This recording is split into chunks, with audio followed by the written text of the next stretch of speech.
गुरुर्ब्रह्मा गुरुर्विष्णुः गुरुर्देवो महेश्वरः गुरुः साक्षात् परं ब्रह्मा तस्मै श्री गुरवे नमः।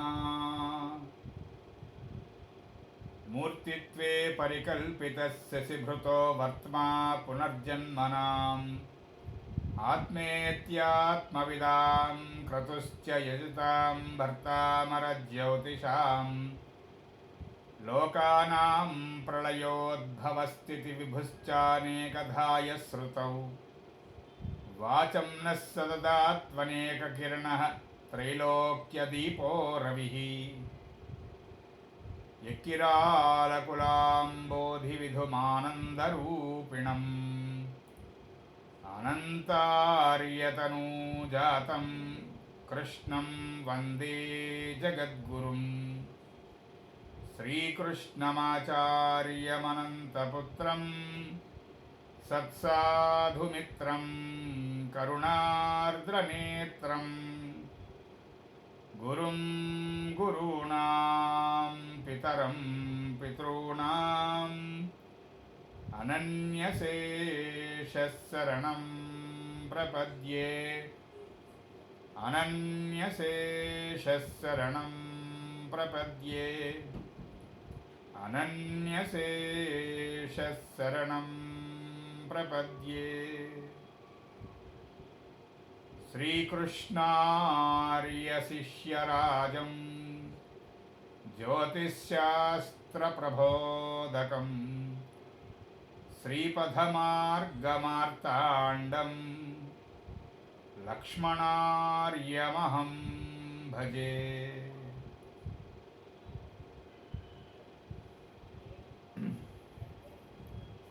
అందరికీ నమస్కారం అండి. మన తరగతిలో అధ్యయనం చేయబడుతున్నటువంటి భావశీలాధ్యాయంలో ఇంద్రుడు అంటే నెప్ట్యూన్ యొక్క భావశీలాధ్యాయం చివరకు వచ్చింది. 9వ ఇంట్లో ఇంద్రుడు అనేటువంటి ఘట్టం మనం కిందటి తరగతిలో చూసాం. ఇప్పుడు 10వ ఇంట్లో నెప్ట్యూన్ యొక్క స్థితిగతులు, దాని యొక్క స్వరూపం, స్వభావం, ఏ విధమైనటువంటి లక్షణాలు ప్రసాదిస్తుంది, సూచిస్తుంది అనేటువంటిది మనం చూద్దాం. 9th నెప్ట్యూను మంచిది, బాగుంది అని చెప్పుకున్నాం చూసారా. అలా 10th చాలా తక్కువ చెప్పుకోగలగడం. గతంలోనే మనం ఆల్మోస్ట్ భావశీలాధ్యాయం అంతా కూడా అన్ని గ్రహాల యొక్క భావశీలాధ్యాయం కూడా చెప్పుకున్నంతసేపు చెప్పుకున్నటువంటి ఒక సూత్రం ఇప్పుడు కూడా గుర్తు చేసుకోవాలి మనం. ఆ భావంలో ఆ గ్రహము శుభకరమైనటువంటి సూచనలు చేస్తోందా, అశుభకరమైనటువంటివి, కష్టతరమైనటువంటివి, దుఃఖాన్ని ఇచ్చేటువంటి సంఘటనల యొక్క పరంపర తెలియజేస్తోందా అనేటువంటిది ఎప్పుడు కూడా మిగతా గ్రహాలతో ఈ గ్రహానికి ఉన్నటువంటి ఆస్పెక్ట్, అంటే ఏ విధమైనటువంటి దృష్టి కలిగి ఉన్నది, శుభదృష్ట అశుభదృష్ట మిగతా గ్రహాలతో అనేటువంటిది చూసుకుని మాత్రమే అది తేల్చాలి. అది ఎప్పుడు గుర్తుపెట్టుకోవాలి మనం. అలా 10th హౌస్లో నెప్ట్యూన్ ఉండి ఏదైనా మిగతా గ్రహాలు, ముఖ్యంగా శుక్రుడు కానీ చంద్రుడు కానీ, ఆ 2 గ్రహాలతో, మిగతావైనా పర్వాలేదు కానీ ప్రత్యేకంగా శుక్రచంద్రుడు వాటితో ఈ నెప్ట్యూన్కి మంచి కోణ దృష్టి, అర్ధకోణ దృష్టి, ట్రైన్ ఆస్పెక్టు, సెక్స్టైల్ ఆస్పెక్టు అవి కనుక ఉన్నాయనుకోండి, అప్పుడు ఈ కల్చరల్ ఫీల్డ్, నాటకము, తర్వాత సినిమా, లేకపోతే సంగీత ప్రపంచం, వీటిల్లో చాలా చక్కగా ఎదుగుతాడు జాతకుడు లేక జాతకురాలు. బోల్డ్ అంతా ఆర్జిస్తారు, చాలా సంపాదించుకుంటారు. అప్పుడు అది ది బెస్ట్ ప్రొఫెషన్ అవుతుంది వాళ్ళకి. అంటే టెన్త్ హౌస్ ప్రొఫెషన్ని కదా, కర్మాజీవాన్ని కదా సూచిస్తుంది. ఏ పని చేసి ఈ జాతకుడు లేక జాతకురాలు ఉపాధి దేని ద్వారా అనేటువంటిది 10th హౌస్ మెయిన్. కాబట్టి అక్కడ నెప్ట్యూన్ ఉండి ఆ 10th హౌస్ డిగ్రీలు దగ్గరలో ఉండి మూన్తో కానీ వీనస్తో కానీ సెక్స్టైలు ట్రైను పడింది అనుకోండి, లేకపోతే సన్నుతో పడింది అనుకోండి, లేకపోతే దశమాధిపతితో పడింది అనుకోండి. అంటే ఇక్కడ చాలా జాగ్రత్తగా తీసుకోవాల్సింది ఏంటంటే, ఏ భావంలో ఏ గ్రహం ఉన్నా కూడా ఆ భావాధిపతితో కానీ మిగతా గ్రహాలతో కానీ శుభకరమైనటువంటి దృష్టితో ఉన్నప్పుడు బలం పుంజుకుంటుంది. కనీసం పూర్తిగా బలం పుంజుకోకపోయినా పాడైపోకుండా ఉంటుంది గ్రహం. అదే కనుక మిగతా గ్రహాలతో ముఖ్యంగా స్క్వేర్ ఆస్పెక్టు, క్వాడ్రంట్ ఆస్పెక్టు అంటే షష్టాష్టకం కానీ కేంద్రవేధ కానీ పొందితే అది అస్సలు మంచిది కాదు ఆ భావంలో ఉన్న ఆ గ్రహానికి. ప్లస్ ఆ భావంలో ఉన్నటువంటి ఆ గ్రహానికి మంచిది కాదు. ఆ గ్రహము ఏ విధమైనటువంటి భావాధిపత్యం తీసుకుందో దానికి మంచిది కాదు. ఎప్పుడు గుర్తుపెట్టుకోండి ఇది. ఇలాంటివి మీకు సూత్రాలు, ఇవి వినియోగ సూత్రాలు లేక అనుభవ సూత్రాలు అని మనం హెడ్డింగ్ పెట్టుకోవచ్చు సొంతంగా. ఇవే అసలు ముఖ్యం. జ్యోతిష్ శాస్త్రం ప్రాక్టీస్ చేస్తున్నప్పుడు ఒక్కొక్కళ్ళ అంటే మనలాంటి చిన్న చిన్న వాళ్ళు కాకుండా పెద్ద పెద్ద వాళ్ళు, ఎంఆర్ఎల్ రావు గారు, ఎక్రల్ కృష్ణమాచారి గారు, రాళ్లపల్లి గోపాలకృష్ణమాచారులు, అలాంటి ద్రష్టలు మహానుభావులైనటువంటి వాళ్ళు, గుప్తా గారు దాదాపు 70-80 సంవత్సరాల క్రితం, సుమారు 100 సంవత్సరాల దగ్గర అవుతోంది, వాళ్ళు గుప్తా గారు ఉండేవారు. అలాంటి పెద్దలు ఎవరైనా వాళ్ళు అనుభవంతో చెప్పినటువంటివి సూత్రాలు, అంటే వాళ్ళు 100 జాతకాలు ఒకేలాంటివి చూసి చూసి చూసి చూసి నోట్ చేసినటువంటివి, రికార్డ్ చేసినటువంటివి, అవి మిస్ కావు. అలా ఏ భావంలో ఏ గ్రహమైనా ఇందులో ఇది చాలా మంచిది అని మనం చదువుకుని గుర్తుపెట్టుకున్నప్పుడు ఆ పక్కనే మిగతా గ్రహాలతో ఇది స్క్వేర్ ఆస్పెక్టు, క్వాడ్రంట్ ఆస్పెక్టు పొందకుండా ఉందా లేదా అది వెంటనే చూసుకోవాలి. ఆ కౌంటర్ చెకింగ్ అనేటువంటిది లేకపోతే ఇంత కష్టపడి మనం చూసి కూడా, ఉదాహరణకి ఆ నెప్ట్యూన్ 10th ఉన్నాడు, డిగ్రీకి దగ్గరలో ఉన్నాడు అనగానే మనం ముందు ఏం గుర్తుపెట్టుకుంటాం? నోట్స్ ప్రకారం సంశయమైనటువంటి జీవితాన్ని ఇస్తుంది నెప్ట్యూన్. 10th నెప్ట్యూన్ ఎప్పుడు కూడా చాలా ఫికిల్డ్ లైఫ్. ఏది అంటే ఎప్పుడూ సంశయంగానే ఉంటుంది. చేస్తున్న ఉద్యోగంలో జీతం వస్తుందో రాదో తెలియదు, వచ్చిన జీతం ఇంటికి వస్తుందో రాదో తెలియదు, అసలు ఉద్యోగం నిలబడుతుందో లేదో తెలియదు, ఉద్యోగం చేస్తాడో లేదో తెలియదు, పెళ్ళి అవుతుందో లేదో తెలియదు, స్కూల్లో సీట్ వస్తుందో లేదో తెలియదు. ఇలా లైఫ్ అంతా సంశయమే 10th నెప్ట్యూన్. ఈ సూత్రం మనం ముందు చదువుకుంటాం కనుక ఎవరికో 10th నెప్ట్యూన్ ఉంటే మనం టక్కమని ఇది ఈ సూత్రం తాలూకా లక్షణాన్ని మనం టపాలమని కంగారు పడి చెప్పకూడదు. ఎంచేత ఆ 10th ఉన్నటువంటి ఆ నెప్ట్యూన్కి అటుపక్క మూన్తోనూ ఇటుపక్క వీనస్తోనూ పర్ఫెక్ట్ సెక్స్టైల్స్ ఉన్నాయి. పైగా ఈ మూన్ కానీ అక్కడ వీనస్ కానీ ఈ సోకాల్డ్ 10th హౌస్ లార్డ్షిప్ కూడా తీసుకున్నాయి. చూసారా? అంటే దశమానికి ఆధిపత్యం కూడా పొందాయి చంద్రుడు కానీ శుక్రుడు కానీ అనుకోండి. అప్పుడు ఎంత బాగుంటుంది. అంచేత ఏ భావంలో అయితే గ్రహం ఉందో ఆ భావాధిపతి చేత సరైనటువంటి దృష్టితో చూడబడితే ఆ భావము గెలిచినట్టే, ఆ భావంలో ఉన్న గ్రహము గెలిచినట్టే. ఎప్పుడు కూడా ఇలాంటి సూత్రాలు మనం మిస్ అయిపోకూడదు, వేరే వేరేగా రాసుకుంటూ ఉండాలి. ఇవి ఎప్పుడు బలపడతాయి, ఎప్పుడు మనకు గుర్తొస్తాయి అన్నదానికి ఒక్కటే ఆన్సర్ ఇచ్చారు మాస్టర్. ఒకే ఒక్క ఆన్సర్. నువ్వు ఎస్ట్రాలజర్గా బతికున్నంతకాలం ఇలాంటి సూత్రాలన్నీ నీ వెనకాతలు నడుస్తాయి అబ్బాయి అన్నారు. ఇది చాలా చాలా జాగ్రత్తగా మనం గమనించుకోవాల్సినటువంటి అంశం. కర్ణుడి కథే, అంతకన్నా ఇంకేం లేదు. కర్ణుడి యొక్క అస్త్ర విద్య, ఆ విలువిద్య ఏమైనా తక్కువదా? భీష్మాచార్యుల వారి కన్నా గొప్పవాళ్ళు ఉన్నారా యుద్ధంలో? కానీ వాళ్ళిద్దరూ కూడా వధార్హులు, వధించబడ్డారు. వధించాలి వాళ్ళని, వధించబడవలసిన ఉంది, వధించారు వాళ్ళని మిగతా వాళ్ళు. ఎంచేత వాళ్ళ యొక్క బతికిన తీరు అలా ఉంది, తప్పుగా ఉంది. జ్యోతిష్కుడికి కూడా బాధ్యత ఉంది. చాలామంది ఏదో సరదాకి నేర్చుకునే వాళ్ళు ఉంటారు, కొంత నేర్చుకుని కొంత పక్కన పెట్టేసే వాళ్ళు ఉంటారు. ఇలా రకరకాలుగా ఉంటారు. వాళ్ళందరినీ పక్కన పెడదాం, మనం ఎందుకు టైం వేస్ట్ చేసుకోవాలి వాళ్ళ గురించి చెప్పుకుని. కాస్త బలమైంది విలువైంది చెప్పుకుంటే పోలాదా? ఉదయాన్నే నిద్ర లేవడం, సూర్యోదయానికి ముందే నిద్ర లేవడం, ఖచ్చితంగా స్నానం చేసుకున్నాక సూర్యోపస్థానం అని కాదు, సూర్య ఆరాధనము, కనీసం సూర్యుడు మంత్రము, మిత్ర రవి సూర్య భాను ఖగపూష హిరణ్య గర్భ మరీచాదిత్య సవిత్రర్క భాస్కర దేవతాభ్యో నమః. ద్వాదశాదిత్యుల్ని నమస్కారం పెట్టుకోవాలి. ఆదిత్య హృదయం వీలైతే పారాయణ చెయ్యాలి. ఇలా గురువు ఇచ్చినటువంటి మంత్రం జీవితానికి, మనకి మన జాతకాన్ని అనుసరించి మనకి ప్రసాదించబడినటువంటి మంత్రం ఏదైతే ఉందో అదే మనకి ప్రాణం.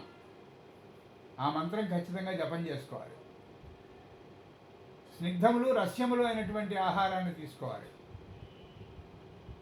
చాలా ఫ్రెష్గా ఉండాలి ఆహారం. భోజనానికి సంబంధించినటువంటి రూల్స్ ఇన్ని అన్నీ కాదు, చాలా ఉన్నాయి. కనీసం కొన్ని, ముఖ్యంగా ఆహారం తీసుకునేటప్పుడు జ్యోతిష్కుడు అయినటువంటి వాడు మనుధర్మాన్ని ఖచ్చితంగా పాటించాలి. మాస్టర్ ఈకే గారు చెప్పారు క్లియర్గా, మనుస్మృతిలో శ్లోకం ఉటంకించి చెప్పారు. అపూజితంతు తద్భుక్తం ఉభయోర్నాశయేదితం, పూజితం హి అశనం నిత్యం బలమూర్జంచ యచ్చతి.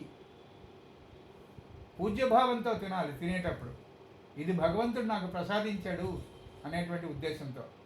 అప్పుడు సరైనటువంటి ఆలోచన తీరుంటుంది, సరైనటువంటి ప్రవర్తనతో కూడినటువంటి దివ్య జీవనం ఉంటుంది. అప్పుడు ఈ జ్యోతిష ప్రధాన సూత్రాలన్నీ కూడా ఆ సమయానికి స్ఫురిస్తాయండి. అందుకు ఇదంతా చెప్పడం. ఎంత నేర్చుకున్నామన్నది కాదు, వైద్యం కానీ, న్యాయశాస్త్రం కానీ, జ్యోతిష్ శాస్త్రం కానీ, అలంకార శాస్త్రం కానీ, ఏ శాస్త్రమైనా కూడా ఎంత గట్టిగా పట్టుగా నేర్చుకున్నామన్న దానికన్నా కూడా ఎంత గట్టిగా వినియోగంలోకి వస్తున్నది, దాని యొక్క సమయస్ఫూర్తి, ఆ సమయానికి అది స్ఫురించాలి కదా, అది ఇక్కడ చాలా ముఖ్యం.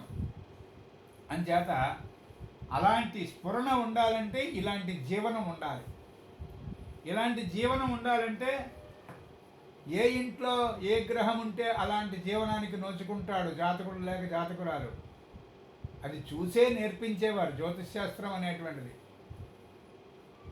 అది చూసి నేర్పించారు అనగానే ఆ అంశాన్ని కూడా తప్పుదో పట్టించి ఇష్టం వచ్చినటువంటి భాష్యాలు చేసేటువంటి వాళ్ళు ఉన్నారు. అందరికీ చెప్పారు కాదండి, రహస్యంగా దాచుకున్నారండి, మాకు అందింది కాదండి. ఇప్పుడు మేము చెప్తున్నాం, సోషల్ మీడియాలోకి వచ్చి కూర్చుని చెప్తున్నాం, ఎంతమంది వింటున్నట్టు, ఎంతమంది ప్రాక్టీస్ చేసుకుంటున్నట్టు తెలియదు. ఒక 5గురో 6గురో కనిపిస్తున్నారు, మహా అయితే ఇంకో 10 మందో 12 మందో 15 మందో ఈ గ్రూప్లోంచి వెనకాదల యూట్యూబ్లో ఉన్నటువంటివి విని ఏదో, లేకపోతే మాస్టర్ గారి క్లాసెస్ వినో ప్రాక్టీసులు చేసుకుంటూ ఉన్నవాళ్ళు, మనుష్యానాం సహస్రేషు అన్నట్టుగా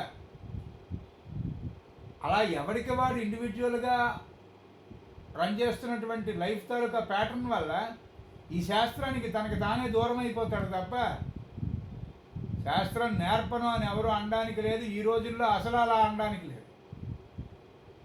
అది తమాషా, అది గోపనం. అంటే ప్రయత్నేన గోప్యతే అన్నదానికి అసలు అర్థం అది. మాస్టర్ చెప్పింది ఏంటంటే,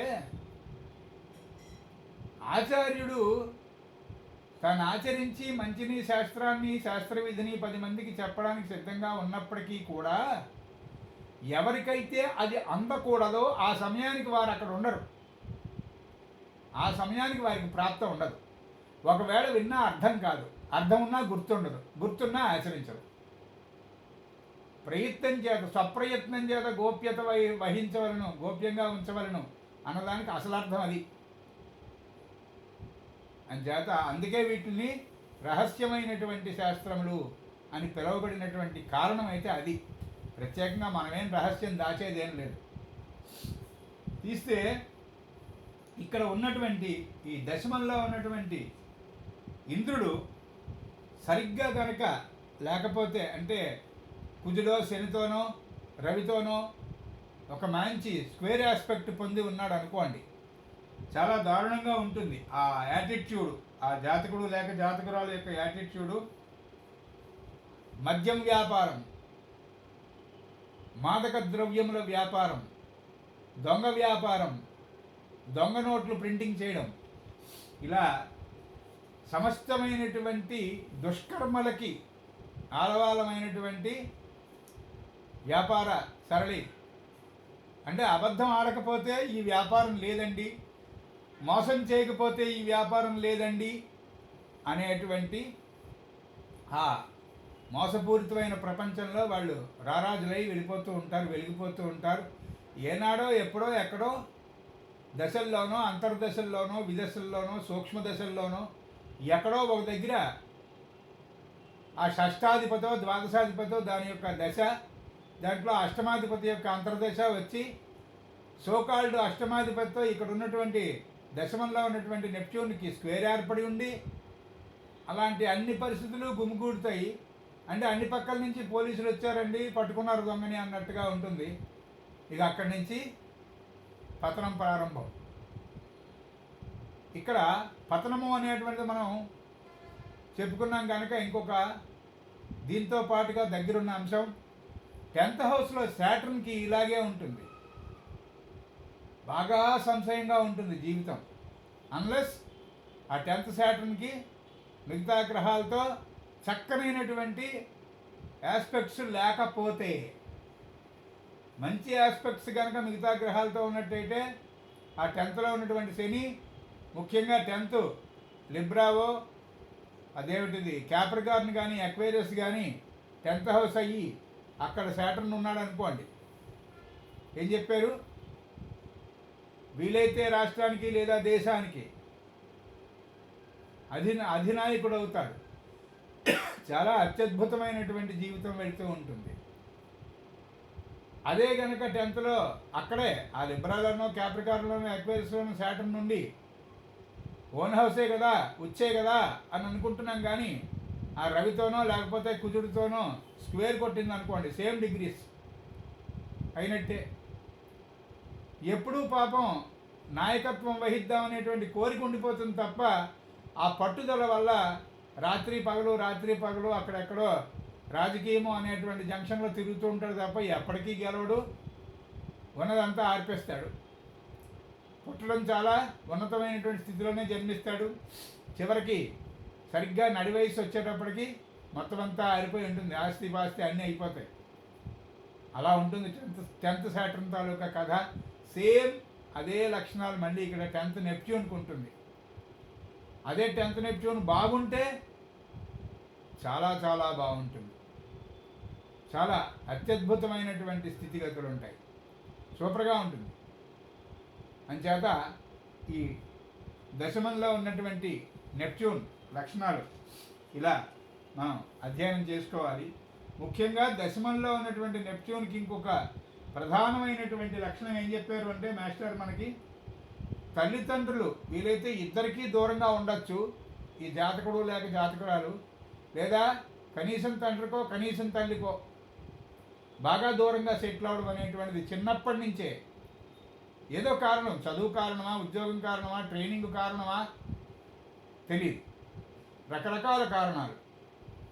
ఇక్కడ కార్యము అనేటువంటిది మనం జ్యోతిష్ శాస్త్రంలో టకటగా మాట్లాడేసుకోగలం తప్ప, కార్యాన్ని మనం వివరించుకోగలం తప్ప కారణాన్ని అంత తొందరగా మనం మాట్లాడుకోలేం. నిజానికి ఫిలాసఫీ అంతా కూడా ఇక్కడే ఇరుక్కుపోతుంది, మనకి ఇక్కడే అర్థం కాదు. కార్యాన్ని బట్టి కారణమా, కారణాన్ని బట్టి కార్యమా అనేటువంటిది. అందుకే కార్యకారణ సంబంధం అని ఒక చాలా పెద్ద మాట వాడుతూ ఉంటారు పెద్దలంతా కూడా. వివరించి చెప్పండి బాబు అంటే ఇప్పుడే వస్తామని వెళ్ళిపోతారు. ముఖ్యంగా జ్యోతిష్ శాస్త్రము కర్మ సిద్ధాంతము రెండు సమన్వయం చేసి చదువుకోకపోతే, రెండిటి యొక్క సమన్వయం తెలియకపోతే, కర్మ సిద్ధాంతం వేరు జ్యోతిష్ శాస్త్రం వేరు అంటే పప్పు వేరు నీళ్లు వేరు అంటే పప్పుచారు రాదు. ఇంకా కర్మ సిద్ధాంతాన్ని జ్యోతిష్ శాస్త్రంతో సమన్వయం చేసి చదువుకోవాలి. సాయన సిద్ధాంతాన్ని నిర్వహణ సిద్ధాంతంతో సమన్వయించి చదువుకోవాలి. భూకేంద్రక సిద్ధాంతాన్ని సూర్యకేంద్రక సిద్ధాంతంతో సమన్వయం చేసుకుంటూ ఉండాలి. ఈ సమన్వయంలోనే గొప్పతనం అంతా ఉంది. శివుడే కరెక్టు, విష్ణువే కరెక్టు, రాముడే కరెక్టు, గణేశుడే కరెక్టు, అమ్మవారే కరెక్టు అని దెబ్బలాడుకున్నారట. ఆముక్తమాలికలో ఉంటుంది. విష్ణు చిత్తుడికి రంగనాథుడు చెప్తాడు, శివుడు అన్నప్పుడు విష్ణు అన్నప్పుడు తన్నుకుని చచ్చిపోతున్నారు, ఆ రాజుగారిని తప్పుదోవ పట్టిస్తున్నారు. విష్ణు చిత్తా నువ్వు వెళ్ళి వాళ్ళందరినీ కూడా పక్కకి తీసి ఆ అర్ధ పండితులందరినీ పక్కకి తీసి ఊడి చేసి శుభ్రంగాను ఆ రాజుగారికి సన్మార్గాన్ని ఉపదేశం చేసి రానాయనా అని చెప్పి పంపిస్తాడు రంగనాథుడు. అలాగా సమన్వయం లేకపోతే ఏ శాస్త్రానికి అందం లేదండి. ఎందుకంటే ఏ శాస్త్రమైనా ఎక్కడో దగ్గరికి వస్తే మనకి ఏదో ఒక జంక్షన్లో మనకి డౌట్ పెరిగిపోతుంది, చిక్కగా అయిపోతుంది. ఇందులో ఇది తప్పేమో అనేటువంటి ఒక కంక్లూజన్ కూడా వచ్చేస్తుంది మనకి. అక్కడే మనకి రెండు ముక్కలు కావాలి. ఒకటి సమన్వయం. ఆ సమన్వయానికి దారి ఏమిటంటే అనుక్తం అన్యతో గ్రాహ్యం. ఇక్కడ చెప్పబడకపోతే ఇంకొక దగ్గర నుంచి సప్లై చేసుకోవన్నారు శాస్త్రకారులు అందరూ చెప్పారు అన్నమాట. అంచేత ఇలా మనం ఈ 10th నెప్ట్యూన్ కొంత చూడగలిగాం. స్వస్తి. తర్వాత ఏకాదశంలో నెప్ట్యూన్. ఏకాదశం అంటే హోప్స్, యాస్పిరేషన్సు. మనకన్నా ముందుగా ఇంట్లో జన్మించినటువంటి రక్త సంబంధీకులైనటువంటి పెద్దలు, అంటే అన్నదమ్ములు, దమ్ములు కాదు, అన్నయ్యలు, అక్కయ్యలు, అలాగే ముఖ్యంగా స్నేహితులు, స్నేహవర్గం. ఈ గృహంలో కనుక ఈ కారకత్వాలు వహించేటువంటి ఏకాదశ గృహంలో నెప్ట్యూన్ కనుక ఉన్నట్లయితే ఎప్పటికప్పుడు ఈ స్నేహాల తాలూకా వరస, ఏదో దీపావళి అన్నట్టుగా స్నేహావళి. పాపం వరుసగా స్నేహం కుదురుతూనే ఉంటుంది, జారిపోతూనే ఉంటుంది, మళ్ళీ కుదురుతూనే ఉంటుంది, మళ్ళీ జారిపోతూనే ఉంటుంది. అంటే ఎంతమంది స్నేహితులు పరిచయం అయ్యారండి ఈ సంవత్సరంలో అంటే 6,300 మంది. 6,299 మంది జారిపోయారు సంవత్సరం అయ్యేటప్పటికి. అలా కొత్త స్నేహితులు వస్తున్నారు, జారిపోతున్నారు, మళ్ళీ కొత్త స్నేహితులు వస్తున్నారు, పాత స్నేహితులు జారిపోతున్నారు. అది ప్రధానంగా ఉంటుంది ఏకాదశంలో నెప్ట్యూన్ ఉన్నప్పుడు. మిగతా గ్రహాలతోనూ ముఖ్యంగా ఏకాదశ అధిపతితోనూ కనుక మంచి ఆస్పెక్ట్ ఉంటే దీనికి రివర్స్లో ఉంటుంది. ఆ స్నేహితుల వల్లే చాలా పైకి వస్తాడు జాతకుడు, చాలా అత్యద్భుతమైనటువంటి స్థితిగతుల్లో ఉంటాడు. అంటే అన్నిటికీ కూడా స్నేహితుల యొక్క అడ్వైజ్, దివ్యమైనటువంటి సలహా పొందుతాడు ఆ ఏకాదశంలో నెప్ట్యూన్ నుండి. మిగతా గ్రహాలతో ముఖ్యంగా ఏకాదశాధిపతితో మంచి ఆస్పెక్ట్లో ఉన్నాడు అనుకోండి, పూర్తిగా బలవంతుడవుతాడు, భలేగా ఉంటుంది. సమయానికి స్నేహితులు వీడు అడగడు, వీడు చేయి జాపి అడగక్కర్లేదు, వాళ్ళే పూర్తిగా జీవితాంతం వీడి తాలూకా బాగోగులన్నీ చూసుకుంటారు. అలాంటి అదృష్టవంతుడు అవుతాడు. ఏకాదశంలో జూపిటర్ ఉంటే ఎలా ఉంటుందో ఏకాదశంలో నెప్ట్యూన్ ఉంటే కూడా అలా ఉంటుంది. ఏది మిగతా గ్రహాలతో ప్రాపర్ ఆస్పెక్ట్స్ ఉంటేను, అది ఎప్పుడు గుర్తుపెట్టుకోండి. అదే కనుక మిగతా గ్రహాలతో అడ్వర్స్గా ఉన్నటువంటిది అయితే కనుక చెప్పక్కర్లేదు. పాపం వీడంతో కష్టపడి అన్నీ ప్రోధి చేసుకుని జీవితంలో సెటిల్ అవుతూ ఉంటే ఈ సంవత్సరం ఈ స్నేహితుడు, వచ్చే సంవత్సరం ఇంకో స్నేహితుడు, ఆ పై వచ్చే సంవత్సరం ఇంకో స్నేహితుడు, వీడి సంపాదనలో కాస్త సర్దుకుంటారు, పట్టుకుపోతారు, అడిగి కష్టాల్లో ఉన్నామని అబద్ధాలు చెప్పి వీడికి తిరిగి ఇవ్వరు. 4వ సంవత్సరం అయ్యేటప్పటికి వీడు పాపరై కూర్చుంటాడు. అలాంటి ప్రమాదం కూడా ఉంటుంది. అలాగే ఏకాదశంలో ఉన్నటువంటి నెప్ట్యూను పంచమాధిపతితో స్క్వేర్లో ఉన్నాడు అనుకోండి. ఇప్పుడు నేను చెప్తున్నటువంటి ఈ ఎగ్జాంపుల్స్ అన్నీ కూడా మీరు సూత్రీకరించుకుని రాసుకోవచ్చు. మళ్ళీ చెప్తా, ఏకాదశాంలో నెప్ట్యూన్ నుండి పంచమాధిపతితో స్క్వేర్లో ఉంటే ఏమవుతుంది? బిడ్డలు పుట్టడం ఆలస్యం, బిడ్డలు పుట్టడం చాలా కష్టం అవుతుంది. పుడతారు, పెంచాం, ఆ బిడ్డలే శత్రువులు అవుతారు.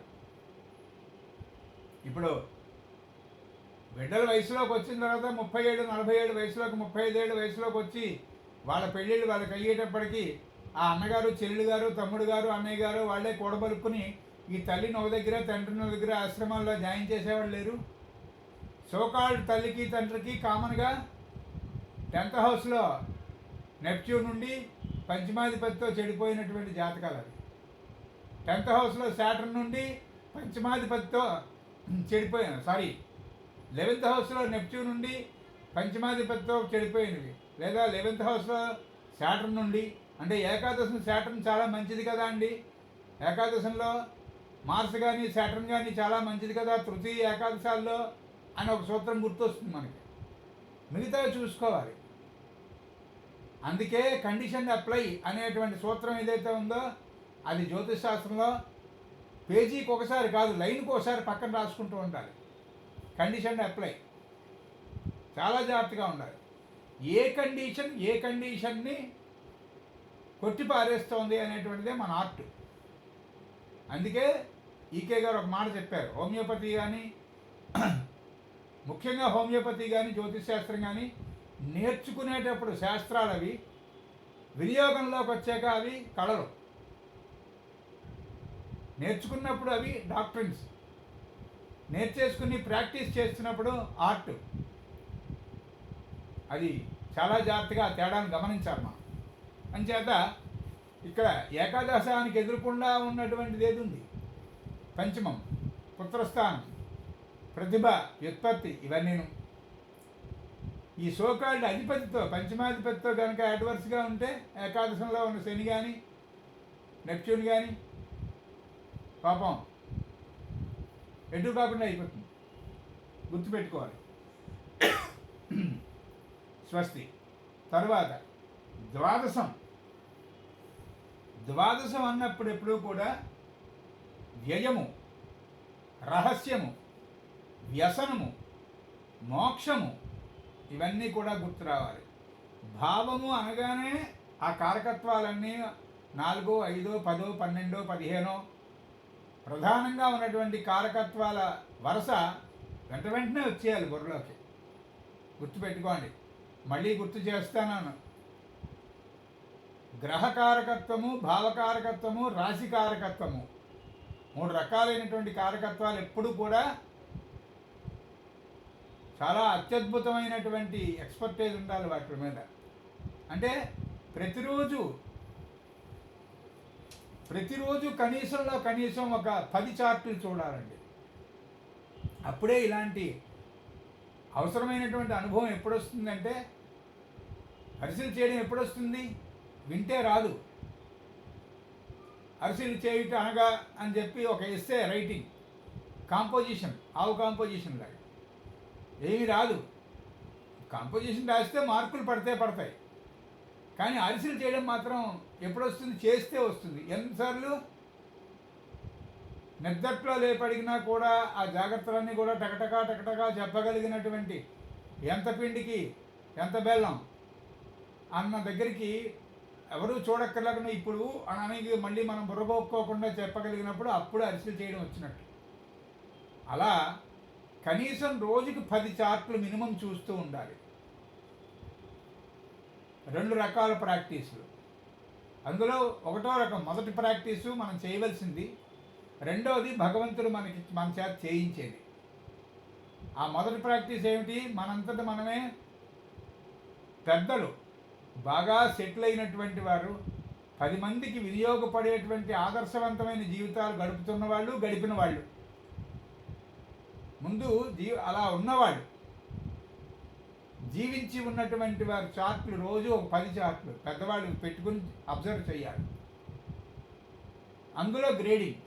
ఇప్పుడు మనతోటి పాటు సమకాలీకంగా ఉండి, మనతో పాటు ఉద్యోగం, మనతో పాటు చుట్టుపక్కల నివాసం చేస్తున్నటువంటి వారి జాతకాలు అది ఒక కేటగిరీ కింద పెట్టుకోవాలి. స్పోర్ట్స్ వాళ్ళందరూ ఒక కేటగిరీ, డాక్టర్స్ ఒక కేటగిరీ, అలా పెట్టి మొత్తానికి రోజుకి ఒక 10 చార్ట్లు బాగా అబ్జర్వ్ చేసి నోట్స్ రాసుకోవడం అనేటువంటిది చేతనవ్వాలి. ఇది మనం చేయవలసిన ప్రాక్టీస్. ఇలాగ 2 ఏళ్ళు 3 ఏళ్ళు 4 ఏళ్ళు 5 ఏళ్ళు 7 ఏళ్ళ వరకు చేయమన్నారు పెద్దలు. మాస్టర్ గారు చెప్పినటువంటి ఈ కోర్సు ఏదైతే ఉందో ఇది 7 ఇయర్స్ మినిమం అన్నారు. ఈ ప్రాక్టీస్ చేస్తూ చేస్తూ దీంతోపాటు సైమల్టేనియస్గా ఇంకొక పని చెయ్యాలి. గ్రహము, భావము, రాశి ఈ 3 ప్రధానమైన టూల్స్ కదా జ్యోతిషశాస్త్రంలో. ఇక్కడ భావము, రాశి అనేటువంటివి ఆల్మోస్ట్ ఒకదాంట్లో ఒకటి ఇంటర్లింక్డ్.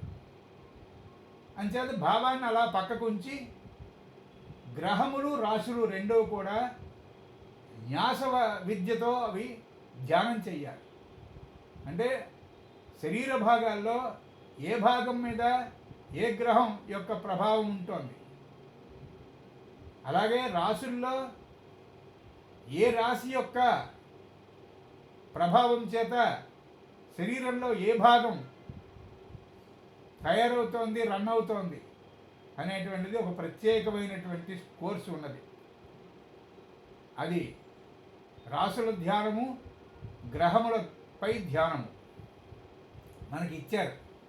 ఎకరాల కృష్ణమాచార్యుల వారు, ఎంఆర్ రావు గారు వారు మనకు ఆ కోర్సు ఇచ్చారు. దాని ప్రకారం అది ప్రాక్టీస్ చేస్తే ఏమవుతుందంటే సోకాల్డ్ సైంటిస్ట్ అంటే ఋషి అని అర్థం. ఆ సైంటిస్టు ఏం చెప్పాడు అన్నది కాలేజీలో చదువుకోవడం వల్ల వైద్యశాస్త్రం పూర్తిగా అవ్వదు. అలా ఎందుకు చెప్పాడు అనేటువంటిది ఆ సైంటిస్ట్ యొక్క హృదయం ఒకటి ఉన్నది. కవి హృదయము అని చదివేవాళ్ళం చిన్నప్పుడు, మీరు గుర్తుందో లేదో. అంటే కవి ఏం ఆశించి ఏం ఆలోచించి ఆ భాగాన్ని రచించాడు, అది కావాలంటే ఎవరు చెప్తారు? అది టెక్స్ట్ వల్ల రాదు. నన్నయ్య, తిక్కన, ఎర్రన, పోతన, వాల్మీకి, వ్యాసనారాయణుడు వీళ్ళందరూ కూడా వాళ్ళు ఏం ఆశించి వాళ్ళ చేత అక్షరం అనేటువంటి ఆ సరస్వతి స్వరూపం మనకి చేర్చారు అనేటువంటిది అది కావాలి అంటే వ్యాఖ్యానకారులు ఎవరూ చేయలేరు ఆ పని. భాష్యాల వల్ల అవ్వదు. అప్పుడు ఏం చేయాలి? మాస్టర్ చెప్పారు, వ్యాసుడిని ధ్యానం చేయండి, నారదుడిని ధ్యానం చేయండి.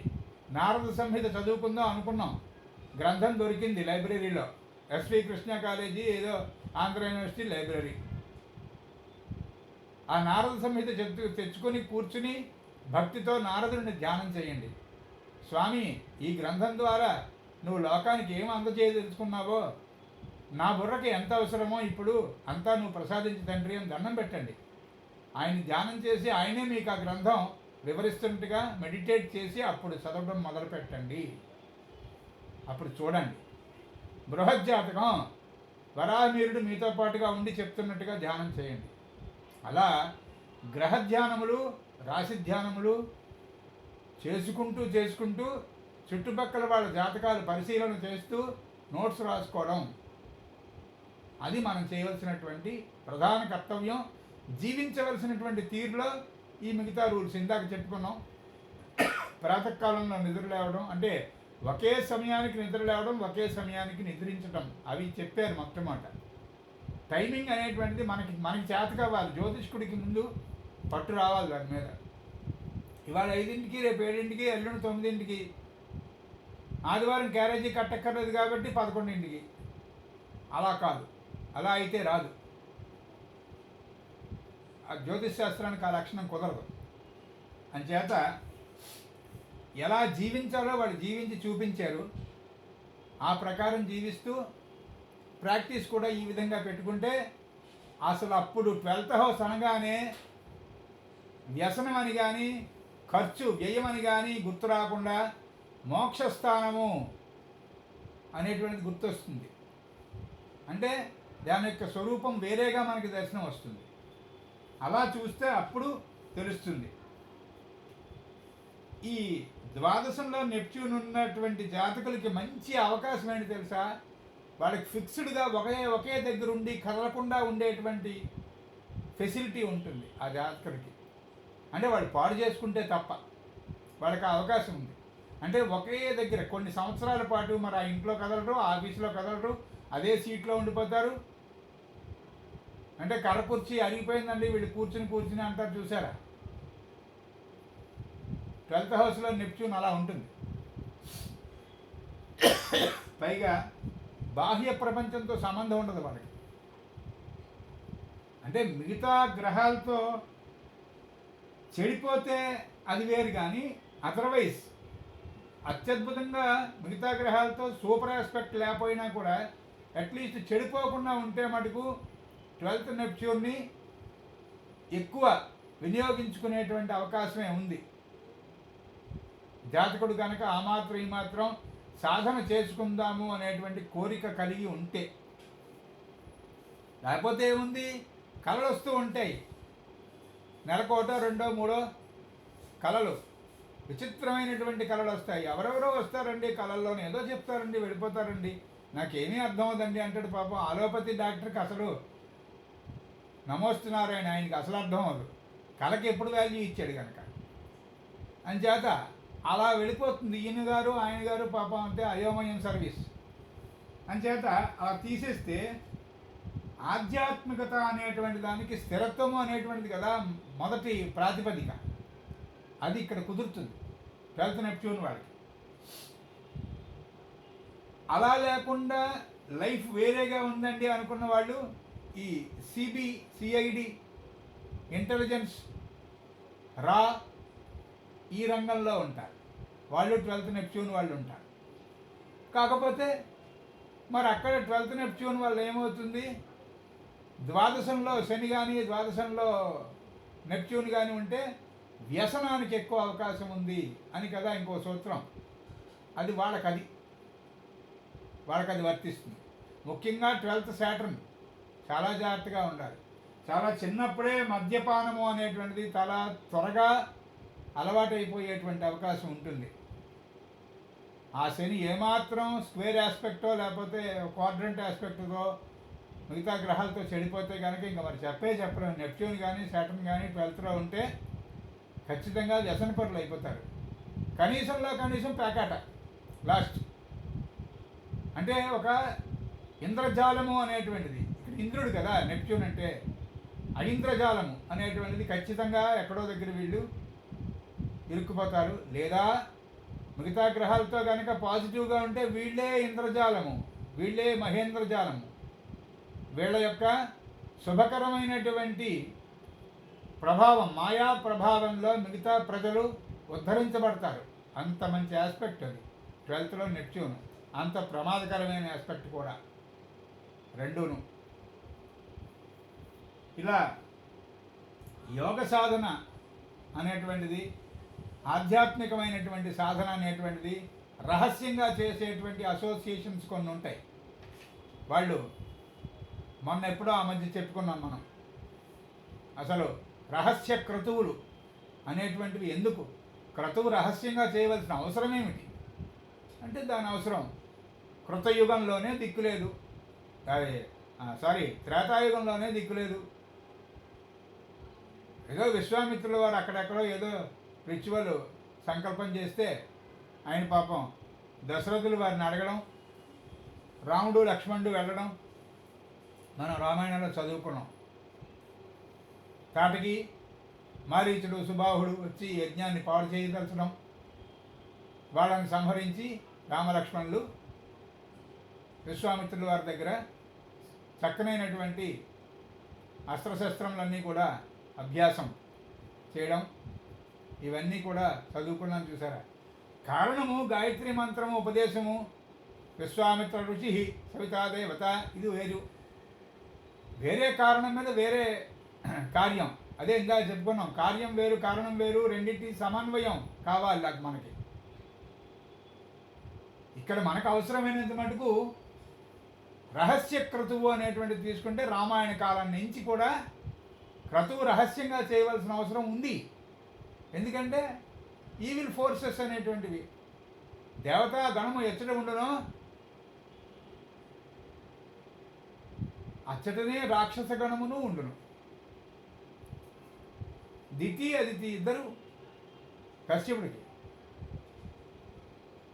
వాళ్ళు ఆదిత్యులు, అదితి వల్ల జన్మించిన వాళ్ళు, వీళ్ళు దైత్యులు. అందుచేత పాజిటివ్ ఫోర్సు నెగిటివ్ ఫోర్సు రెండు వేరువేరు కోణాల్లోంచి రావు, ఒకే పాయింట్లోంచి ఒకటి రైట్ సైడ్ ఒకటి లెఫ్ట్ సైడ్ ఉద్భవిస్తాయి.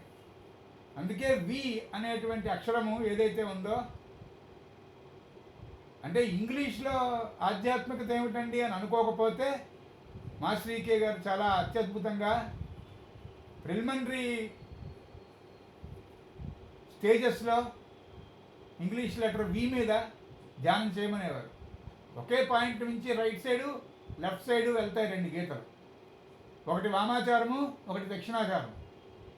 ఈ రెండింటినీ కలుపుతున్న గీత కిందకు ఒకటి నిలువుగా ఉంటుంది, అప్పుడు వై అవుతుంది. అది ఇంగ్లీష్ అక్షరాలన్నీ కూడా యంత్రాలు, 26 అక్షరాలు 26 యంత్రాలు. వాటిని ధ్యానం చేయడం, వినియోగించడం, వాటి యొక్క వివరం తెలిస్తే అది వేరే ప్రపంచం. ఇవన్నీ మళ్ళీ జ్యోతిష్ శాస్త్రానికి కనెక్ట్ అయ్యి ఉంటాయి. ఇందులోంచి జ్యోతిష్ శాస్త్రంలో కనెక్ట్ అయ్యి ఉన్నటువంటి వాటికి ఎదుర్కొండా ఉన్నటువంటి విగ్రహాలు లాంటివే మనకి అస్ట్రాలజీలో ఉన్నటువంటి సింబల్స్. రాసులకు ఇచ్చినటువంటి సింబల్స్, గ్రహాలకు ఇచ్చినటువంటి సింబల్స్ మీరు ఎఫ్మెరిస్లో చూసుకుని ఉంటారు. రాశుల యొక్క చిహ్నములు, గ్రహముల యొక్క చిహ్నములు ఉంటాయి. ఈ చిహ్నములు కేవలం దానికి సంబంధించి మనం బోల్డ్ అంతా సైన్స్ ఆఫ్ సింబాలిజం అన్నారు, అనంతాచార్యులు వారు రాశారు ఆ పుస్తకం. కేవలం సింబాలిజానికి సంబంధించినటువంటి సైన్స్లో చాలా ఉంటుంది. ఒక చుక్క, ఒక వృత్తం, ఒక అర్ధచంద్రం, ఒక త్రిభుజం, ఒక చతుర్భుజం, ఒక నిలువు గీత, ఒక అడ్డు గీత, ఇవన్నీ కూడా సరిగ్గా వివరించుకుంటేనే మనకి జ్యోతిష్ శాస్త్రం యొక్క లోతులు ఒకటి ఒకటి ఒకటి తెలుస్తాయి. ఇవన్నీ కూడా ఇప్పుడు మనం చెప్పుకున్నవి ఇర్రిలివెంట్ అని అనిపిస్తుంది మీకు, కాదు. 12th హౌస్లో నెప్ట్యూన్ ఉన్నటువంటి వాళ్ళకి ఈ సైన్స్ ఆఫ్ సింబాలిజం ఏమాత్రం చెప్పినా అంతవరకు వస్తే అసలు జాతకంలో యురేనస్ నెప్ట్యూన్ అనేటువంటివి రెండు గ్రహాలు ప్రాపర్గా ఏమాత్రం ప్రాపర్గా మనకి అనుగ్రహించిన ఇప్పుడు చెప్పుకుంటున్నటువంటి ఈ క్లాసు మొత్తం ఎక్కుతుంది బుర్రలోకి. ఆ ఆస్పెక్ట్ లేనటువంటి వాళ్ళకి చాలా చాలా కష్టమైపోతుంది, జటిలమైపోతుంది, వాళ్ళ దగ్గరికి రారు. ఇక ఎక్కడితో సరి, ఏట్రా బాబు మాకేం అర్థం అవ్వటం లేదు అన్నట్టుగా ఉంటుంది. అంచేత ఈ సైన్స్ ఆఫ్ సింబాలిజం అనేటువంటి దాంట్లో ఉన్నటువంటి రహస్యం ఏదైతే ఉందో, ఈ క్రతువులో ఈ సామగ్రి ఎందుకు వాడతారు, ఈ క్రతువులో ఈ వేద భాగాలే ఎందుకు ఉచ్చరిస్తున్నారు, అక్కడ వరకు కూడా దాని యొక్క విధి విధానము మొత్తం స్వరూపం మొత్తం వీళ్ళకి అందుతుంది. అలాంటి అవకాశం ఉంది వీళ్ళకి. అదే కనుక పాపగ్రహాలతో వీళ్ళకి ఏ కేంద్ర దృష్టి ఏర్పడి ఇబ్బందులుగా ఉన్నటువంటి గ్రహ దృష్టితో ఉన్నదనుకోండి, పూర్తిగా తిరగబడి ఉంటారు. రహస్యమైనటువంటి శత్రువుల మూకలు వీళ్ళ మీద పడుతూ ఉండడం, వీళ్ళే రహస్యంగా